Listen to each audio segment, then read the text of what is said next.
Auzubillahiminasyaitonirrajim. Bismillahirrahmanirrahim. Assalamualaikum warahmatullahi wabarakatuh.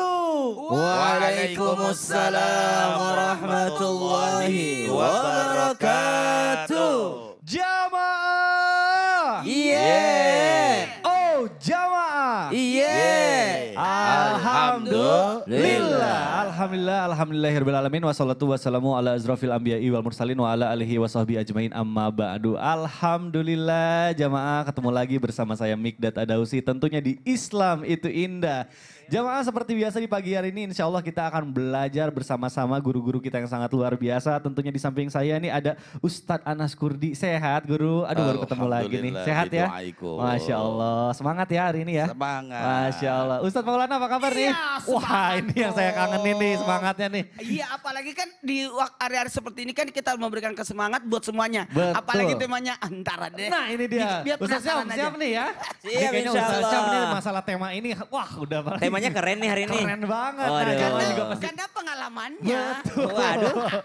Baik jamaah, Masya Allah luar biasa nih guru-guru kita yang luar biasa yang keren sudah siap membagikan ilmunya. Nah ini jamaah bicara soal kehidupan pasti nggak jauh-jauh nih kegalauannya kalau nggak uang. Pasti jodoh. Nah para jombloan atau jombloati kaum milenials yang sedang mencari jodoh. Bahkan aduh banyak banget yang curhat. Aduh aku tuh udah mau kepala 3 kok masih belum ketemu aja sama jodohnya. Nah masalah jodoh ini pasti ada dua kan. Dijodohin atau ta'aruf. Ayo mau pilih yang mana? Makanya insya Allah akan dibahas dalam tema kita yang sangat menarik. Temanya adalah mending dijodohin atau ta'aruf. Masya Allah. Baik jamaah, sebelum kita bahas lebih dalam mengenai tema kita hari ini. Saya mau ngajakin dulu jamaah untuk nonton dulu tayangan berikut ini. Silahkan. Waduh, Masya Allah, luar biasa. Ini memang lagi viral nih, di mana-mana sekarang katanya ta'aruf itu menggunakan CV atau kayak pengajuan formulir kalau misalnya kita ngelamar kerja. Lucu nih, seru. Tapi nah ini ada yang mau saya tanyakan, saya mau ke Ustadz Syam dulu nih. Iya, siap. Afan Guru nih. Ustadz, banyak yang masih menganggap misalnya perkara jodoh itu kayak ya udah kayak tinggal milih kerjaan aja gitu, tinggal bikin CV, oh selesai persyaratannya udah ada ini, latar belakang pendidikannya jelas, latar belakang misalnya keluarganya gitu. Nah sebenarnya kalau dalam sudut pandang Islam, ta'aruf itu prosesnya apa aja sih? Syarat-syaratnya apa aja? Atau memang semudah kayak kita ngelamar atau kayak gimana nih? Mohon penjelasannya guru, silakan. Baik, tabe guruku Ustaz Maulana Ustaz Anas, Mas Mikdad, serta guru-guru kami yang dimuliakan Allah Subhanahu wa taala. Bismillahirrahmanirrahim. Alhamdulillahirabbil alamin. Wassalatu wassalamu ala asyrafil anbiya'i wal mursalin, sayyidina Muhammadin wa ala alihi wa sahbihi ajma'in. Asbahna wa asbahal mulku lillahi rabbil alamin. Subhanaka la ilma lana illa ma 'allamtana innaka antal alimul hakim. Rabbi shrah li sadri wa yassir li amri wahlul 'uqdatam min lisani yafqahu qawli waj'alni wazira min ahli. Amin amin amin ya rabbal alamin. Ba'da an aqul a'udzu billahi minasyaitonir rajim. Ya ayyuhan nasu inna khalaqnakum min dzakarin wa untha wa ja'alnakum syu'uban wa qabaila lita'arafu. Allah Subhanahu wa taala berfirman di dalam Al-Qur'an, wahai sekalian manusia, kami menciptakan kalian daripada seorang laki-laki dan seorang perempuan menjadi bersuku-suku, berbangsa-bangsa, subhanallah, agar kalian lita'arufu, untuk ta'aruf, untuk saling kenal mengenal. Maka makna ta'aruf yang pertama untuk saling mengenal. Entah kenalannya melalui CV yang dikatakan tadi Mas Mikdad, apakah harus dengan CV? Enggak harus dengan CV. Kenapa? Karena di masa Nabi belum ada CV. Betul, Di masa betul. Nabi belum ada yang namanya orang yang banyak tulis menulis. Jadi masyarakat pada saat itu belum banyak yang bisa tulis menulis. Mungkin kenalannya dengan cara seperti apa, diperkenalkan atau dikenalkan secara langsung pun tidak apa-apa. Maka syarat yang pertama, kenapa kami secara langsung tidak apa-apa mengatakan, yang jelas bukan berdua-duaan. Nah, maka kita masukkan syarat pertama, yakni niat karena Allah Subhanahu wa taala. Karena segala sesuatu innamal a'malu binniat. Segala amal perbuatan itu tergantung daripada niatnya. Orang menahan lapar dari habis adzan subuh sampai adzan maghrib, kalau enggak niat puasa ya enggak terhitung puasa gitu. Cuma lupa makan aja. Tapi ada orang yang udah niat puasa, tahu-tahu tengah siang bolong dia lupa, dia buka kulkas, dia minum teh manis di situ. Subhanallah, tapi karena dia lupa, dia boleh taruh kembali kembali tehnya dan melanjutkan puasanya. Kenapa? Karena udah niat puasa. Maka niat itu sangat menentukan sesuatu. Maka niat karena Allah Subhanahu wa taala, niat karena ingin mengikuti sunnah baginda Nabi SAW yaitu pernikahan. Ingin niat mengikuti sunnah para anbiya yakni pernikahan. Maka niatnya yang utama. Yang kedua menggunakan mediator. Mediator itu ada penghubungnya. Makanya tadi kita lihat di tayangan pendek tadi ada subhanallah ayahnya mengatakan boleh. Yang penting saya yang menjadi mediatornya, saya yang menjadi penyambungnya. Artinya menghindari yang namanya berdua-duaan. Karena berdua-duaan ini dilarang bukan hanya untuk yang namanya yang mau ta'aruf berdua-duaan. Secara umum berdua-duaan dilarang. Secara umum berdua-duaan adalah sesuatu yang tidak diperbolehkan. Maka hindari yang namanya berdua-duaan. Syarat yang ketiga, jujurlah ketika memperkenalkan diri. Baik melalui CV ataupun tidak melalui CV. Subhanallah. Mana contoh kejujuran? Jujur. Ya ayyuhalladzina amanu taqullaha wa qulu qawlan sadida. Jujurlah di sana. Pendidikannya apa? Visi misinya apa? Jangan karena CV ta'aruf langsung tiba-tiba di situ cari speknya spek istri Nabi. Ya. Waduh, berat. Carinya speknya spek Nabi gitu ya. Subhanallah. Padahal kita manusia biasa. Semua manusia punya kekurangan. Wa qulu qawlan sadida yuslih lakum a'malakum. Kalau udah jujur Allah yang akan memperbaiki semuanya. Yuslih lakum a'malakum wa yaghfir lakum dzunubakum. Termasuk jujur di antaranya apa? Karena dalam ta'aruf itu ada namanya tanawur. Apa itu? Nazar, melihat, memandang. Maka diperbolehkan untuk melihat terlebih dahulu karena Nabi pernah menegur ketika ada seorang yang mau menikah tapi belum pernah melihatnya. Lihatnya secara langsung bagusnya. Karena sekarang aplikasi banyak. Nah itu dia. Beda di gambar, beda asli. Waduh takutnya kecewa nanti ya terjadi hal yang tidak diinginkan Iya, gitu. betul. Kok beda ya pas ketemu kok agak putih, pas ketemu kenapa agak gelap. Nah itu takutnya jadinya salah sangka. Lagi ngomongin siapa? Enggak Ustadz ini contoh aja, contoh kasus. Bicara warna kulit saya tuh alhamdulillah putih loh dulu. Oh iya. Ada Iya. dulunya loh, ada dulu. Sekarang juga masih putih Ustadz. Oh, makasih. Waduh Masya Allah baik. Jadi untuk ta'aruf sendiri ada syarat-syaratnya. Tadi sudah dijelaskan oleh guru kita Ustadz Syah. Masya Allah. Baik jamaah akan kita bahas lagi lebih dalam mengenai tema kita hari ini. Tapi saya sebelumnya mau ngajakin dulu jamaah untuk nonton dulu tayangan berikut ini. Silakan. Siti Rahmadanti Fokaubun, 23 tahun, perempuan asal Pulau Buru, Maluku dilaporkan pergi meninggalkan rumahnya secara diam-diam sejak 2 pekan lalu. Rumahnya beralamat di Kompleks Nametek, Kei, Desa Namlea, Kecamatan Namlea, Kabupaten Buru. Dikutip dari tribunambon.com, keluarga mengalami lost kontak dengan Rahmadanti sejak 2 pekan lalu, pada Kamis, 16 September 2021. Sebelum hilang kontak dengan keluarga, dia sempat mengurus surat keterangan bebas COVID-19. Wah astagfirullahaladzim, saya kira cuma ada di sinetron aja itu yang kabur dari perjodohan. Ternyata ini ada di kehidupan nyata. Aduh, saya pengen ke Ustadz Maulana deh. Ini mengenai tadi tayangan barusan nih. Ustadz, bicara mengenai jodoh kan dijodohkan itu biasanya orang tua tuh karena merasa kasihan sama anaknya gitu ya. Kok udah umur misalnya katakanlah udah menjelang 30 atau berapa atau udah mulai panik tuh ya apalagi perempuan gitu ya. Nah kadang niatnya orang tua ini suka disalahartikan oleh anak gitu. Apakah jika anak gitu tidak setuju dengan jodohnya yang dipilihkan orang tuanya, itu anak tuh tidak boleh menolak atau gimana sih sebenarnya menurut syariat Islam? Mohon penjelasannya guru silakan. Izin Ustaz Anas, Ustaz Sam. Bismillahirrahmanirrahim. Assalamualaikum warahmatullahi wabarakatuh. Waalaikumsalam warahmatullahi wabarakatuh. Jamaah. Yeah. Oh jamaah. Yeah. Alhamdulillah. Alhamdulillahirrabbilalamin. Allahumma salli ala sayyidina Muhammad wa ala sayyidina Muhammad. Satu bentuk pujian dan rasa syukur kita karena berbicara tentang jodoh memang rahasia. Kita tidak tahu siapa jodoh kita. Masya Allah tabarakallah, betul-betul jodoh itu rahasia ya. Siapa yang menyangka Ustaz Syam itu jodohnya Jihan. Betul. Itu luar biasa loh. Enggak usah dilanjut ya. Ya Allah. Yang panjang nih. Sampai situ aja. Ya. Karena yang ditanyakan bagaimana menyikapi ketika dijodohkan orang tua. ketahuilah harusnya kita tetap berbaik sangka terhadap perjodohan yang dijodohkan oleh orang tua. Karena itu adalah bentuk kasih sayangnya orang tua terhadap anak.